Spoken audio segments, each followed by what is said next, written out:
الحمد للہ وکفا وسلام علی عباده الذین اصطفى اشہد ان لا الہ الا اللہ وحدہ لا شریک لہ واشہد ان محمدا عبدہ ورسولہ صلی اللہ علیہ وآلہ وسلم۔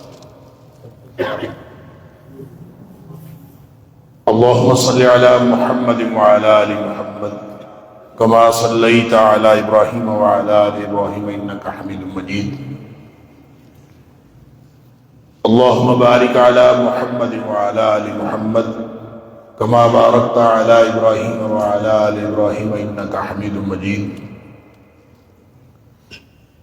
أما بعد، عن أبي هريرة رضي الله تعالى عنه أن رسول الله صلى الله عليه وسلم قال: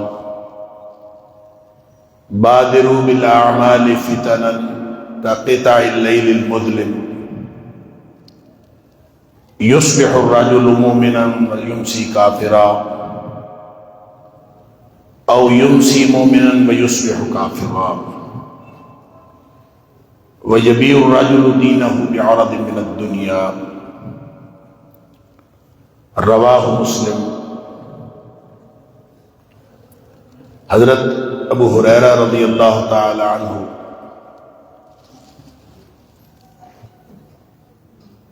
ان سے روایت ہے کہ نبی کریم صلی اللہ علیہ وسلم نے ارشاد فرمایا کہ اندھیری رات کی طرح چھا جانے والے فتنے آنے سے پہلے پہلے جلدی جلدی عمل کر۔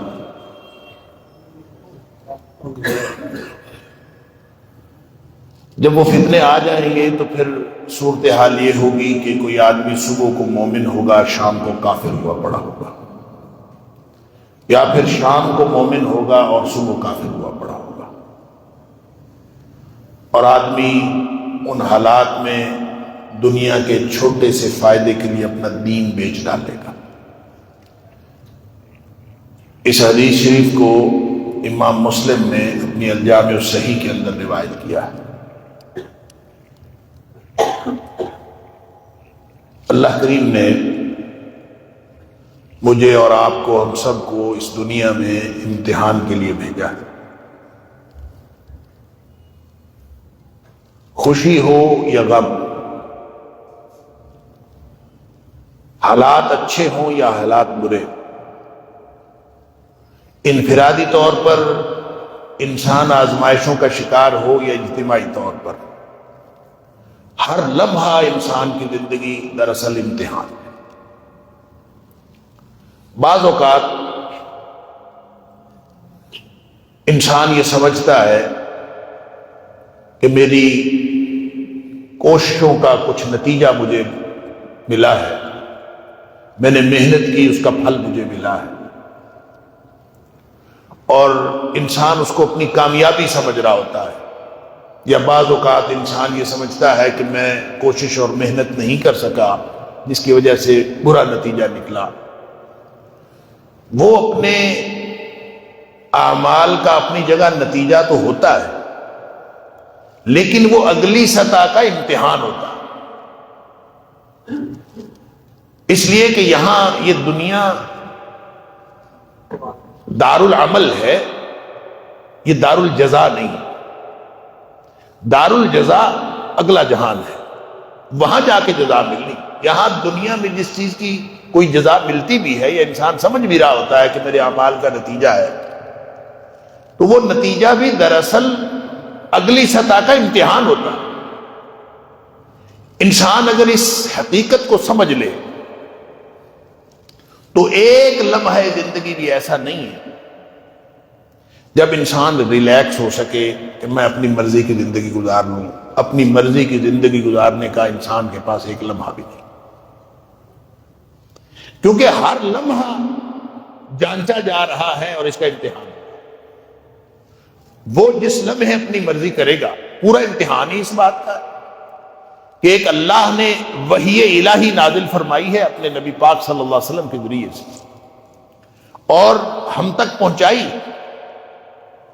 کیا انسان اللہ اور اس کے رسول صلی اللہ علیہ وآلہ وسلم کے فرامین کے مطابق زندگی گزارتا ہے یا اپنی مرضی کی زندگی گزارتا ہے؟ پورا امتحان ہی اس نقطے کے گرد گھومتا ہے۔ اللہ تعالیٰ فرماتا ہے کہ وَلَئِنِ اتَّبَعْتَ أَهْوَاءَهُمْ بَعْدَ الَّذِي جَاءَكَ مِنَ الْعِلْمِ، اگر اللہ کی طرف سے علم آ گیا جب، اس کے بعد آپ نے اگر کسی کی خواہشات کی پیروی کی، تو ایک طرف العلم ہے اور دوسری طرف خواہشات ہے۔ اللہ اکبر۔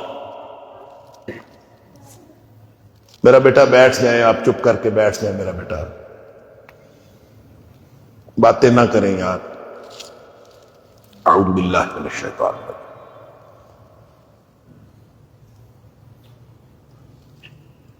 تو ایک طرف وحی الہی ہے اور دوسری طرف خواہشات نفس پر مبنی پورا نظام ہے۔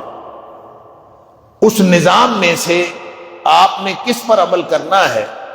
اگر آپ نے دل کی مانی، اپنی مرضی کی، تو انسان ناکام ہو جائے گا، اگر اللہ کی مرضی کی تو انسان کامیاب ہو جائے گا۔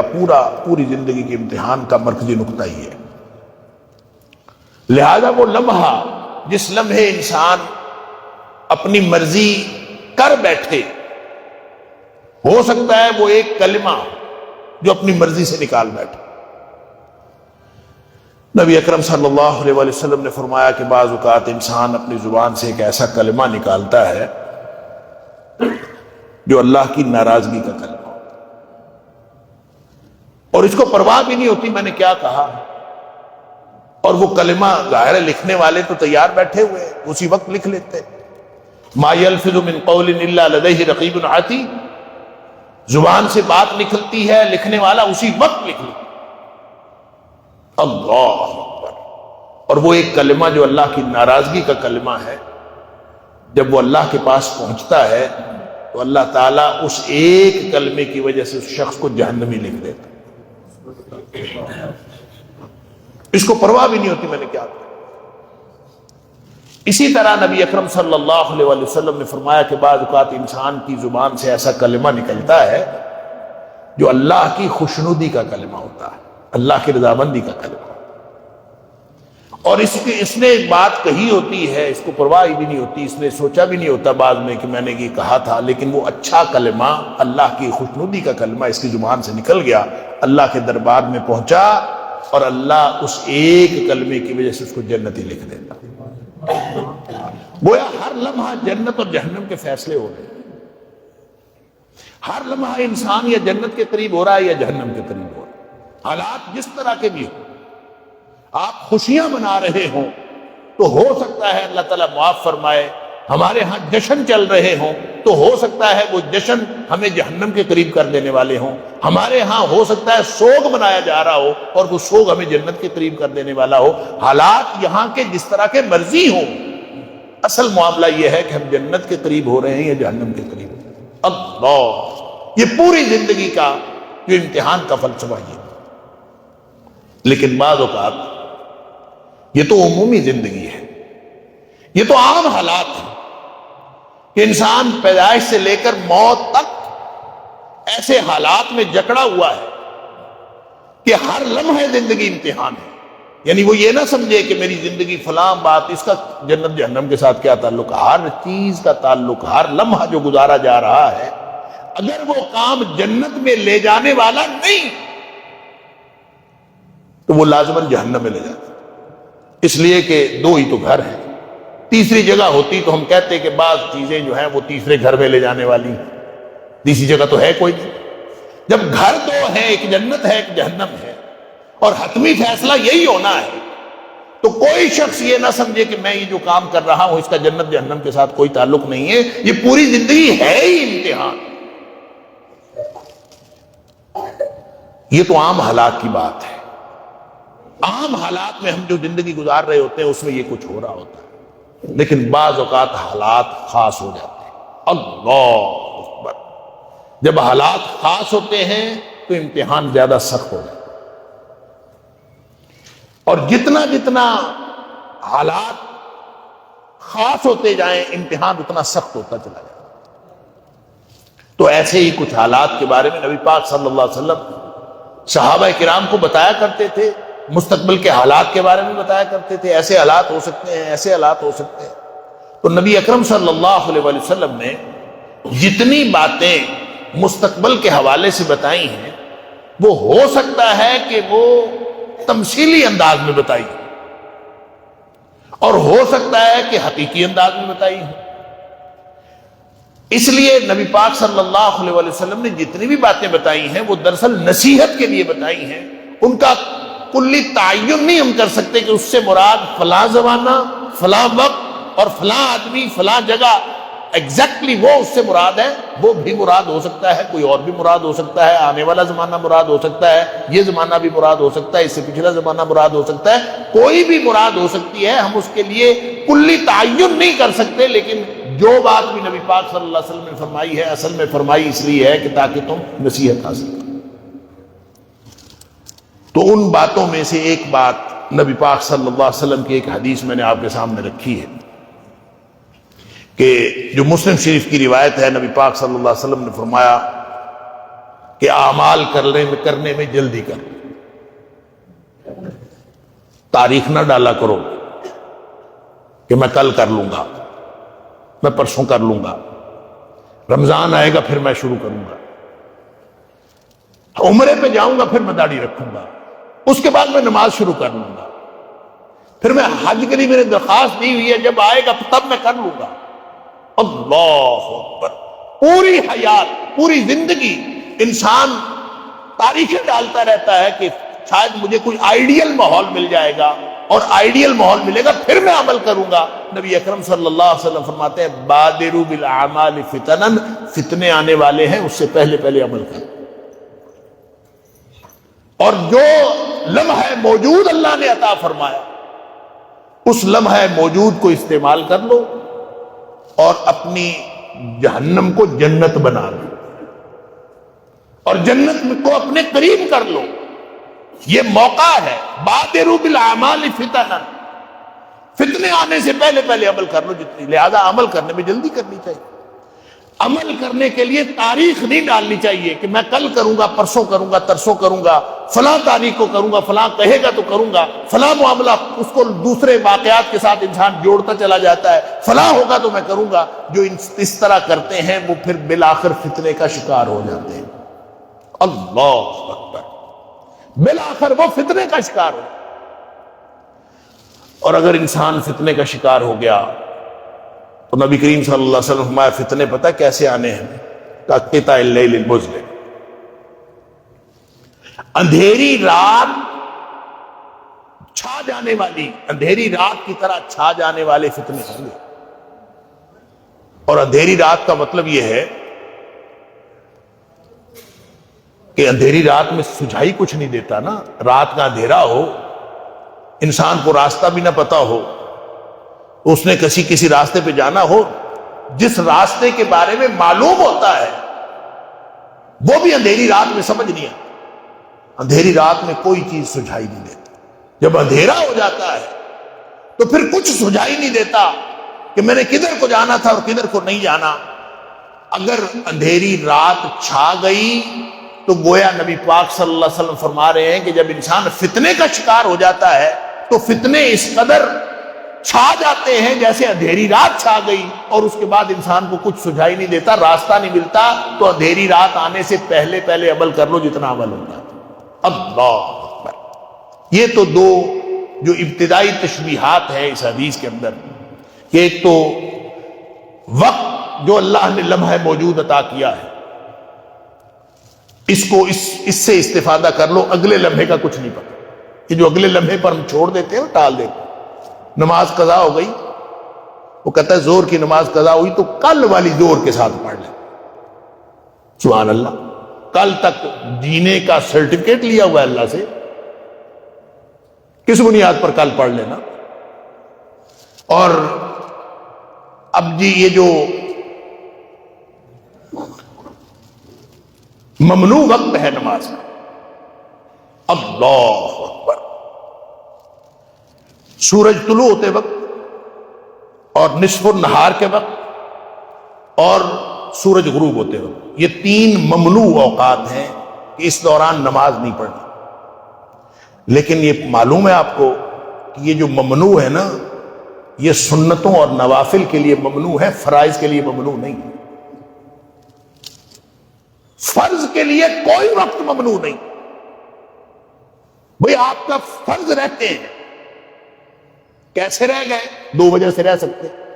نبی کریم صلی اللہ علیہ وسلم نے فرمایا کوئی شخص سویا ہوا ہے یا کسی شخص کو یاد نہیں رہا، تو جب اس کو یاد آیا یا اس کی آنکھ کھلی وہی وقت نماز کا ہے۔ اب اگر کسی کی آنکھ کھلی ہے اور وہ آنکھ کھلی اور وقت ممنوع ہے، تو ممنوع وقت میں وہ کہتے ہیں ممنوع وقت میں نماز نہیں پڑھنی، لہذا کیا مطلب بیٹھ کے انتظار کرو گے کہ ممنوع وقت گزر جائے پھر میں نماز پڑھوں گا؟ تو کیا یہ اگلے جو 2-4 منٹ ہیں یا 10 منٹ ہیں یا 12 منٹ ہیں ممنوع اوقات کے، یہ 12 منٹ زندگی ملے گی اللہ سے سرٹیفکیٹ لیا ہوا ہے؟ فرض تو فوراً ادا کرنا، اس کے لیے کوئی ممنوع وقت نہیں۔ اور دلیل اس کی یہ ہے کہ نبی اکرم صلی اللہ علیہ وسلم نے فرمایا کہ جس شخص نے سورج غروب ہونے سے پہلے عصر کی 1 رکعت پا لی، اس نے عصر پا لی۔ کہ اگر اس کا مطلب ہے کہ جس نے سورج غروب ہونے سے پہلے 1 رکعت پا لی تو اس نے عصر پا لی، تو باقی 3 رکعتیں تو سورج غروب ہوتے ہوئے پڑے گا نا۔ تو جو فرض نماز ہے اس کے لیے کوئی ممنوع اوقات نہیں ہے۔ کیوں؟ بادروا بالاعمال فتنا، کسی مصیبت میں پڑ جانے سے پہلے پہلے عمل کر لو۔ ایسا نہ ہو کہ کوئی مصیبت آ جائے اور تم فرض ادا ہی نہ کر سکو، تمہارے اوپر موت آ جائے۔ موت بھی تو ایک فتنہ ہے۔ اگر موت واقع ہو گئی ہے، کوئی اور فتنہ آ گیا، کچھ بھی ہو سکتا ہے، لہذا عمل فوراً کرنا، اس کے لیے تاریخ نہیں ڈالنی، اس کے لیے وقت۔ ہاں جو سنتیں ہیں، جو نوافل ہیں، اس کے لیے ممنوع اوقات ہیں۔ ان اوقات میں نہ نوافل پڑھو نہ سنتیں پڑھو، البتہ فرض رہتے ہوں، آنکھ کھلی ہے یا یاد آیا ہے، تو جس وقت فرض رہتے ہیں تو فوراً فرض پڑھو، اس میں تاخیر نہ کرو۔ دوسرا پہلو یہ کہ جو فتنے آئیں گے تو فتنے اس طرح کے ہوں گے کہ پھر اس کے بعد فتنہ آ جانے کے بعد پھر کوئی چیز سجھائی نہیں دیتی، پھر کچھ سمجھ نہیں آتا، راستہ کون سا ہے، سچ کیا ہے، جھوٹ کیا ہے، کوئی چیز سمجھ نہیں آتی۔ اللہ اکبر۔ ایک حدیث کے اندر نبی پاک صلی اللہ علیہ وسلم فرمایا انہا ستاتی علی الناس سنون خداعہ، لوگوں کے اوپر دھوکے کے سال آئے گا، دھوکے کا دور آئے گا۔ اب ظاہر ہے دھوکے کا دور آئے گا، وہ بھی فتنے کا دور ہی ہوگا۔ دھوکے کا دور آئے گا، اور دھوکے کا دور آئے گا، اس کی نشانی کیا ہوگی؟ فرمایا یکذب فیہ الصادق ویصدق فیہ الکاذب ویؤتمن فیہ الخائن ویخون فیہ الامین۔ وہ ایسے دھوکے کے سال آئیں گے کہ سچا جھوٹا بن جائے گا، جھوٹا سچا بن جائے گا، امانت دار بددیانت بن جائے گا، بددیانت امانت دار بن جائے گا۔ کیا سمجھ ہی نہیں آنی کیا اصل چیز کیا ہے، نہ سچے کی سمجھ نہ جھوٹے کی سمجھ۔ بلکہ اس کا دوسرا معنی یہ بھی ہے کہ جھوٹوں پر اعتبار کیا جائے گا۔ یصدق فیہ الکاذب، جو جھوٹا ہوگا اس کی سارے تصدیق کریں گے، عدالتیں بھی سرٹیفکیٹ دے دیں گے۔ جو جھوٹا ہوگا اس کی سارے تصدیق کریں گے۔ وَيُكَذَّبُ فِيهِ الصَّادِقُ، اور جو سچا ہوگا اس کو سارے جھوٹا کہیں گے۔ اللہ اکبر۔ اندازہ تو کیجئے پھر رہ کیا گیا، گدھا گھوڑا سب برابر ہو گئے۔ وَيُؤْتَمَنُ فِيهَا الْخَائِنُ، اعتماد ہوگا تو بددیانت پر اعتماد ہوگا۔ وَيُخَوَّنُ فِيهَا الْأَمِينُ، اور جو امانت دار دیانت دار ہوگا اس کے اوپر اعتماد ہی کوئی نہیں کرے گا، اس کو لوگ سمجھیں گے کہ یہ بددیانت آدمی ہے، اس کے اوپر اعتماد نہیں کرنا۔ اللہ اکبر۔ ایسے دور میں جب سچ جھوٹ مکس ہو جائے، گدھا گھوڑا برابر ہو جائے، اس سے بڑا اندھیری رات کی طرح چھا جانے والا فتنہ اور کیا ہوگا۔ لہذا نبی اکرم صلی اللہ علیہ وسلم فرماتے ہیں بادروا بالاعمال فتنا کقطع اللیل المظلم، جب تمہیں سچ سیدھا نظر آ رہا ہے سچ ہے اور تمہیں سچ اور جھوٹ کی تمیز ہے، جب تمہیں امانت دیانت اور اس میں خیانت کا فرق معلوم ہو رہا ہے تو اس وقت اعمال کرنے میں جلدی کر لو. ایسا نہ ہو کہ آپ ایسے فتنہ چھا جائے تو پھر ڈھونڈتے پھرو کہ سچ کہاں ہے اور جھوٹ کہاں ہے، راستہ کدھر ہے. پھر یہ تو دو ابتدائی خصوصیات ہو گئی اس دور کی.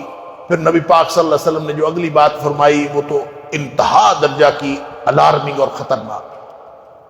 فرمایا یصبح الرجل مؤمن ویمسی کافرا، صبح آدمی مومن ہوگا شام کو کافر ہوا پڑا ہوگا. اللہ اکبر، کیا ہو گیا بھائی؟ صبح مومن تھا، ایک دم شام تک ایمان کیسے نکل گیا؟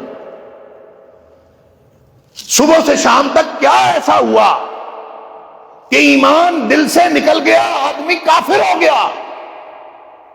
ظاہر ہے کوئی حرکت ایسی کی ہوگی، کوئی عمل ایسا کیا ہوگا نا، اس کی دلیل اس کے پاس ہوگی. میں نے تو فلاں وجہ سے کیا تھا، میں نے تو فلاں وجہ سے کیا تھا. لیکن جو کفریہ اعمال انسان سر انجام دیتا ہے، اپنی اپنی مجبوریاں، اپنے اپنے مسائل، اللہ، کافروں کے ساتھ، منافقوں کے ساتھ، مشرکوں کے ساتھ اس انسان اس طرح کی حرکتیں کرنے پر مجبور ہو جاتا ہے. صبح مومن تھا، گھر سے نکلا، راستے میں اپنی اپنی ضروریات، وقت کی ضروریات پوری کرتے کرتے شام کو گھر آیا تو کافر ہوا. اس ضروریات میں معاشرت بھی ہے، اس میں معیشت بھی ہے، اس میں سیاست بھی ہے، اس میں سارا کچھ ہے، ضرورتیں پڑتی ہیں. انا للہ و انا الیہ راجعون. اور انسان سمجھ رہا ہے کہ میں بڑے کام کر رہا ہوں، اور اللہ کے رسول صلی اللہ علیہ وسلم فرما رہے ہیں کہ شام کو اس کی کوئی وہ کیا کیا، کتنے اعمال ہیں. ایک تو وہ کفریہ اعمال ہیں جس کو نبی کریم صلی اللہ علیہ وسلم نے، بہت سارے اعمال ایسے ہیں جس کو نبی کریم صلی اللہ علیہ وسلم نے فرمایا یہ کفر. محدثین نے اگرچہ اس میں فرق کیا ہے، وہ کہتے ہیں کہ کفریہ اعمال جس میں نبی پاک صلی اللہ علیہ وسلم فرماتے ہیں کہ جس شخص نے، مثال کے طور پر آپ نے فرمایا کہ جس نے اللہ کے علاوہ کسی کی قسم اٹھائی، من حلف لغیر اللہ فقد کافر او اشرک، جس نے اللہ کے علاوہ غیر اللہ کی قسم اٹھائی اس نے کفر کیا، یہ شرک کیا. اس پر محدثین کہتے ہیں الکفر دون الکفر، یہ کفر جو ہے آدمی کافر ہو نہیں جاتا، بس کفریہ اعمال ہیں جو انسان سر انجام دیتا ہے. تو ہے تو یہ گناہ ہے، یہ گناہ کبیرہ، لیکن یہ کہنا کہ وہ دائرہ اسلام سے خارج ہو گیا ہے یہ نہیں ہے اس کا مطلب. لیکن یہاں جو نبی پاک صلی اللہ علیہ وسلم فرما رہے ہیں کہ فتنے کے دور میں صبح آدمی مومن ہوگا اور شام کو کافر ہوا پڑا ہوگا، تو ظاہر ہے وہ اعمال ایسے کرے گا نا جس سے کافر ہو جائے. اس نے اقرار تھوڑی کرنا ہے کہ میں کافر ہو گیا ہوں، اس نے اعلان تھوڑی کرنا ہے کہ میں کافر ہو گیا ہوں. وہ ایسی حرکتیں کرے گا، ایسے اعمال کرے گا، ایسے نتائج نکالے گا اپنے اعمال سے کہ وہ کافر ہوا پڑا ہوگا. وہ چاہے وہ کوئی علم الکلام کے مسائل نہیں پیش کر رہا ہوگا، وہ عمل کر رہا ہوگا. جب وہ عمل کر رہا ہوگا تو عمل کے نتیجے میں وہ کافر ہو جائے گا. لہذا صرف وہ جو رب کو مانتے ہیں، اللہ کو علاوہ، اللہ کو چھوڑ کر دنیا میں بہت سارے رب ہیں جو مانے جاتے ہیں. اللہ رب العالمین کے علاوہ دنیا میں بہت سارے رب ارباب کو مانا جاتا ہے. حضرت یوسف علیہ السلام نے یہی تو فرمایا ارباب متفرقون خیر. کتنے رب ہیں جن کو انسان مانتا ہے.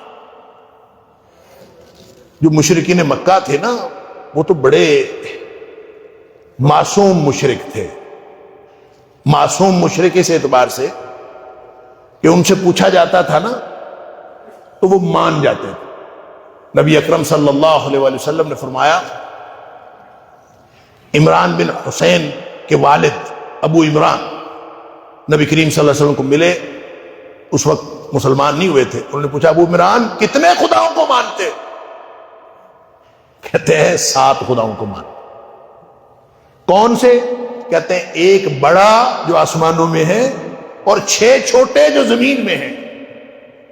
کتنی سادگی، کتنی سادگی ہے اس شرک کے اندر. اور نبی اکرم صلی اللہ علیہ وآلہ وسلم نے ان مشرکوں کو، جو مشرک اللہ نے قرآن میں ان مشرکوں کو جو مکے کے مشرک تھے ان کو رجسٹرڈ جہنمی قرار دیا کہ وہ جہنمی ہے. حالانکہ وہ سمجھتے تھے، مانتے تھے اللہ ایک ہے، وہ مانتے تھے کہ اللہ ہی سب کچھ کرتا ہے، اور صرف یہ کرتے تھے کہ یہ جو بت ہیں یہ ہمیں اللہ کے قریب کر دیتے ہیں. ما نعبدہم الا لیقربونا الی اللہ زلفی. 2 باتیں تھی صرف ان کے اندر. وہ کہتے تھے یہ اللہ کے ہمیں قریب کر دیتے ہیں، ہم ان کی بندگی ان کی پوجا اس لیے کرتے ہیں. یا پھر وہ یہ کہتے تھے کہ ہؤلاء شفعاؤنا عند اللہ، یہ اللہ کے ہاں ہمارے سفارشی ہیں، اس کے علاوہ تو ان کو مسئلہ ہی کوئی نہیں تھا. وہ ہر اعتبار سے اللہ کو بڑا سمجھتے تھے، ہر اعتبار سے اللہ کو ایک سمجھتے تھے، لیکن ان کا خیال یہ تھا کہ یہ اللہ کے قریب کر دینے والے ہیں. وہ اگر یہ حرکت کریں تو وہ مشرک ٹھہرے اور کافر ٹھہرے اور جہنمی ٹھہرے. اور مسلمان، اللہ اکبر، مسلمان جو مرضی کرتا پھرے، یہ کافر بھی نہیں ہوتا، یہ مشرک بھی نہیں ہوتا، اس کو کچھ بھی نہیں ہوتا، اس کا ایمان ویسے کا ویسے ہی رہتا ہے. وہ الطاف حسین حالی نے کہا تھا، اللہ اکبر، کرے غیر گر بت کی پوجا تو کافر. دوسرے لوگ اگر بتوں کی پوجا کرتے وہ کافر ہوتے. کرے غیر گر بت کی پوجا تو کافر، جو ٹھہرائے بیٹا خدا کا تو کافر، جھکے آگ پر بہرے سجدہ تو کافر، ستاروں میں مانے کرشمہ تو کافر. مگر مومنوں پہ کشادہ ہے راہیں، پرستش کریں شوق سے جس کی چاہیں. نبی کو جو چاہیں خدا کر دکھائیں، اماموں کا رتبہ نبی سے بڑھائیں. شہیدوں پہ جا جا کے مانگیں دعائیں، مزاروں پہ دن رات منتیں چڑھائیں. نہ توحید میں کچھ خلل اس سے آئے، نہ ایمان بگڑے نہ اسلام بگڑے نہ ایمان جائے. یعنی مسلمانوں کا ایمان کیسا ہے، اس کو کچھ ہوتا ہی. اللہ کے رسول صلی اللہ علیہ وسلم فرما رہے ہیں، عمل کر لو فتنے آنے سے پہلے پہلے. ہوگا کیا؟ صبح مومن ہو گئے، شام کو کافر ہوئے پڑے ہو گئے. اللہ، ہم سمجھتے ہیں کہ انہوں نے دوسری چیزوں کو رب بنایا.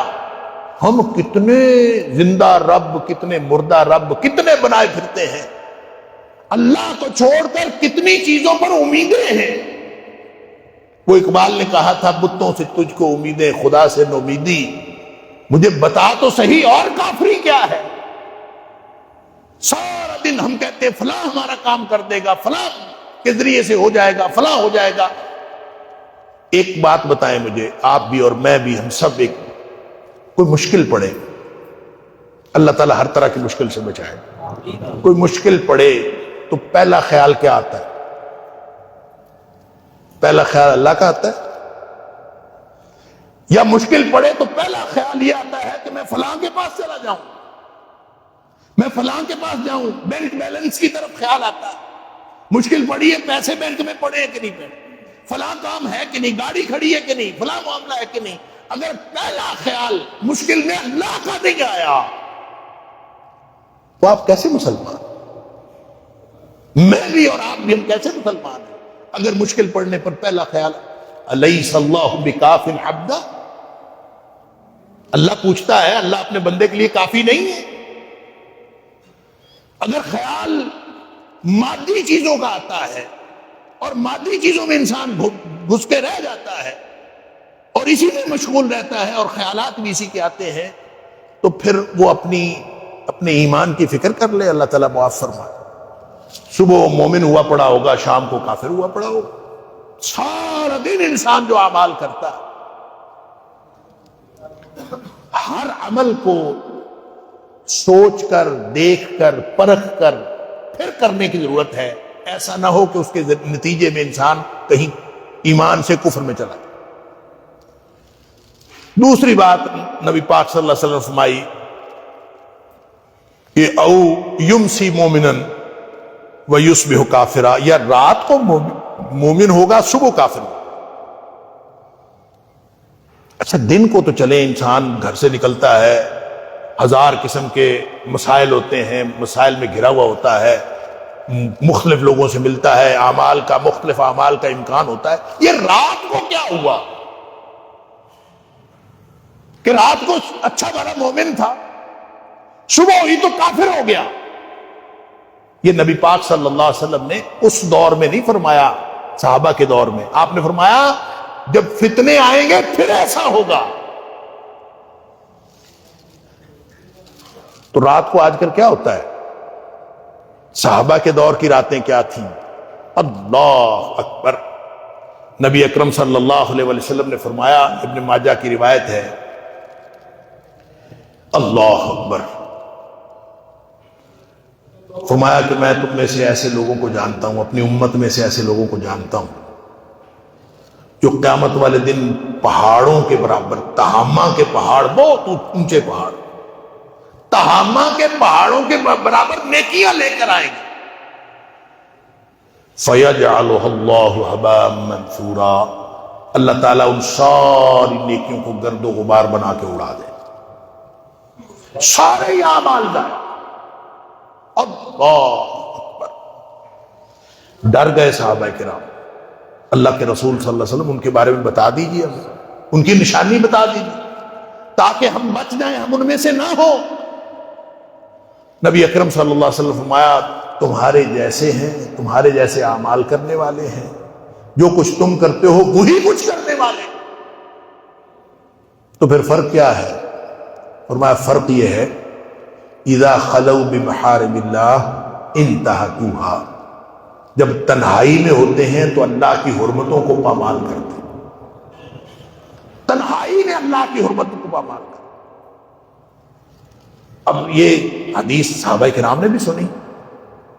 اس دور میں اگر کوئی آدمی تنہا ہو، صحابہ کے دور میں آدمی تنہا ہو، کمرے میں اندر سے کنڈی لگا لے، اکیلا رات گزارے، اکیلا اس کو تنہائی میسر ہو، تو وہ کیا حرمت پامال کرے گا؟ حرمت پامال کرنے کا امکان ہی کیا ہے؟ تو صحابہ کرام نے پتہ نہیں اس حدیث کو کیا سمجھا ہوگا. وہ تو ایمان لے آتے تھے، جو سنتے تھے نبی پاک صلی اللہ علیہ وسلم پر ایمان لے آتے تھے. انہوں نے اس کا مفہوم کیا سمجھا ہوگا؟ اللہ اکبر. مجھے لگتا ہے یہ حدیث خاص آج کے دور کے بارے میں نبی پاک صلی اللہ علیہ وسلم، ہر شخص کے پاس حرمت پامال کرنے کا موقع.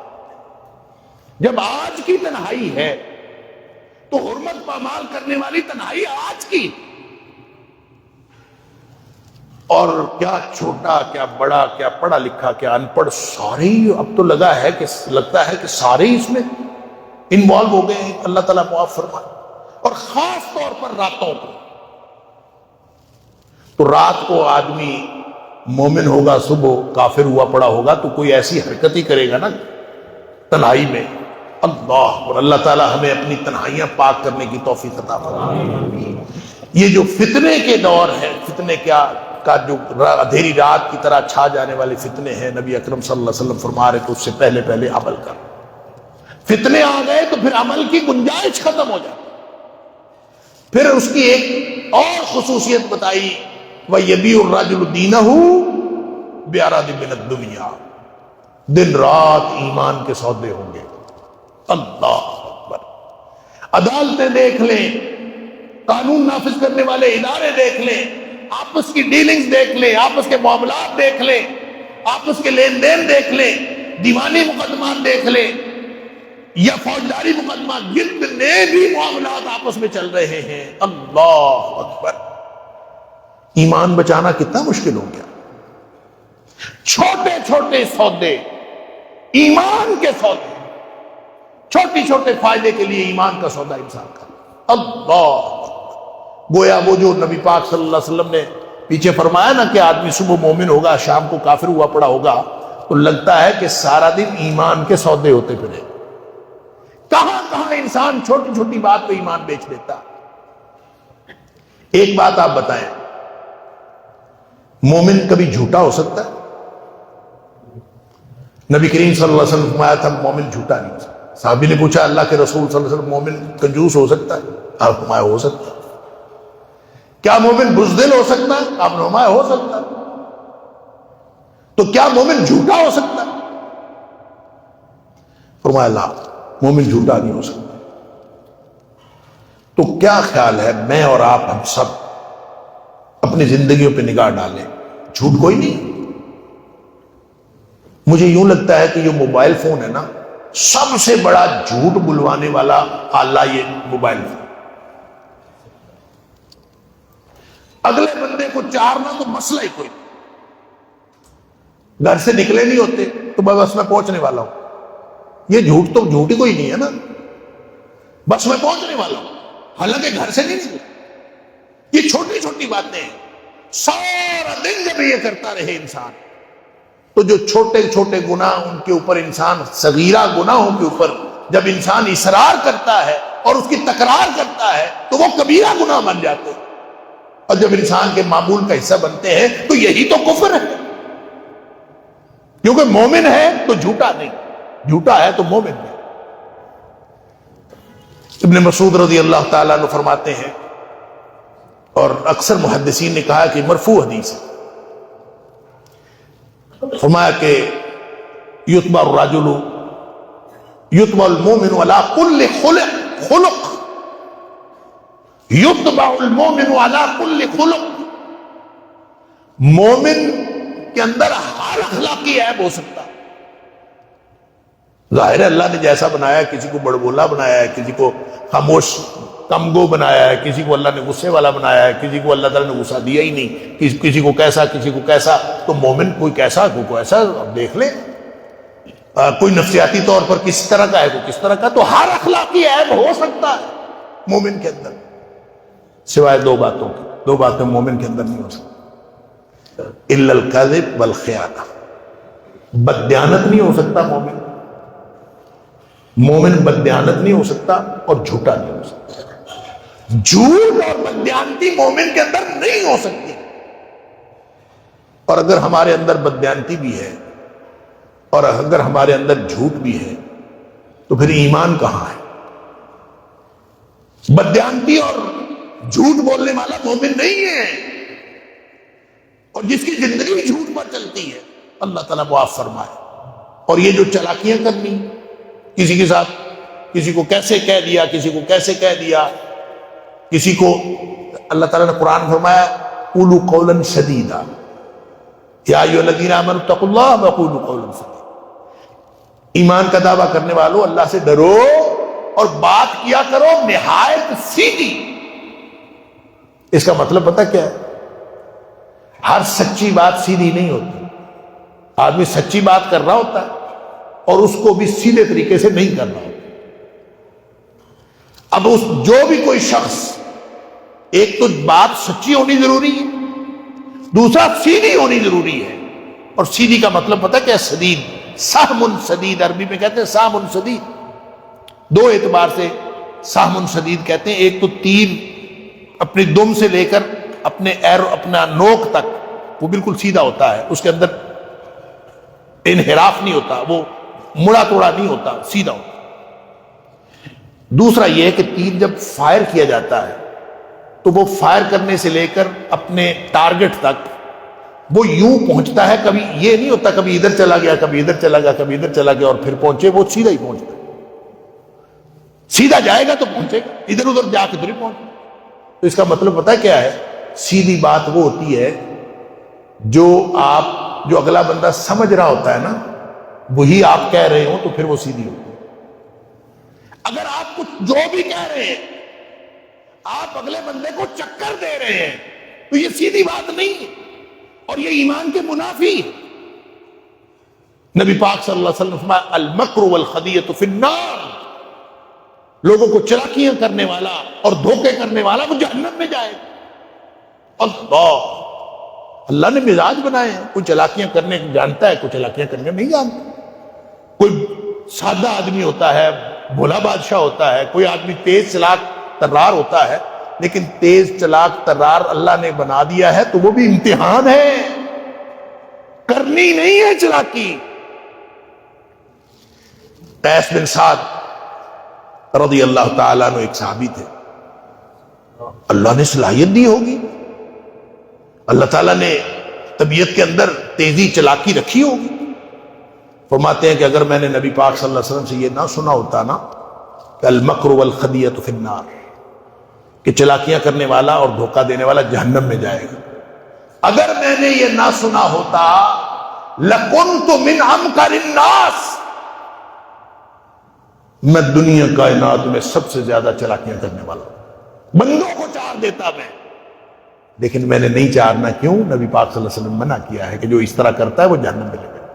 اللہ اکبر۔ لہذا یہ جو فتنے کا دور ہے اللہ تعالیٰ معاف فرمائے، پتہ نہیں یہ وہی دور ہے جو نبی کریم صلی اللہ علیہ وسلم نے فرمایا، یا ہو سکتا ہے اس کے بعد اس سے بھی برا دور آنے والا ہے، اللہ کو معلوم۔ لیکن لگتا یوں ہے کہ آج کے دور میں اسی طرح کی صورتحال بن گئی۔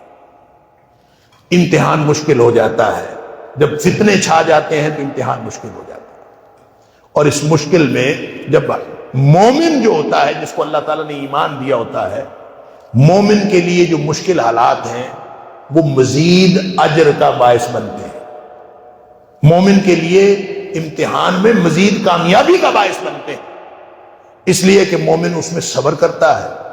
لہذا جو یہ حالات جو نبی پاک صلی اللہ علیہ وسلم نے بتائے، یہ پریشان کرنے کے لیے نہیں بتائے، مومن کو عمل پر مستعد کر کے خوشخبریاں دینے کے لیے بتائے۔ ایک آخری حدیث سن لیجئے کہ نبی پاک صلی اللہ علیہ وسلم نے فرمایا،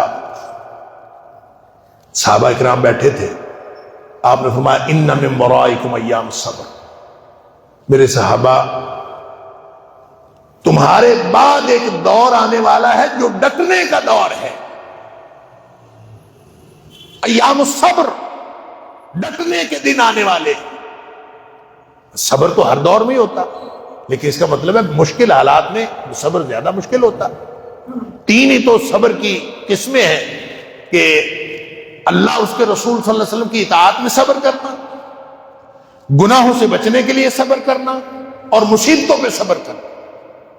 تو نبی کریم صلی اللہ علیہ وسلم فرما رہے ہیں کہ تمہارے بعد ایک دور آنے والا ہے جو صبر کا دور ہے، لیکن ساتھ فرمایا صبر یعنی دین پر ڈٹنا ہوگا بڑا مشکل، اتنا مشکل ہوگا وَالصَّبْرُ فِيهِنَّ كَقَبْضٍ عَلَى الْجَمْرِ، جس طرح آگ کا انگارہ ہاتھ میں پکڑیں تو انسان کو چین آتا ہے بھلا، فرمایا جتنا مشکل آگ کا انگارہ ہاتھ میں پکڑنا ہے، اتنا مشکل اس دور میں دین پر ڈٹنا ہوگا۔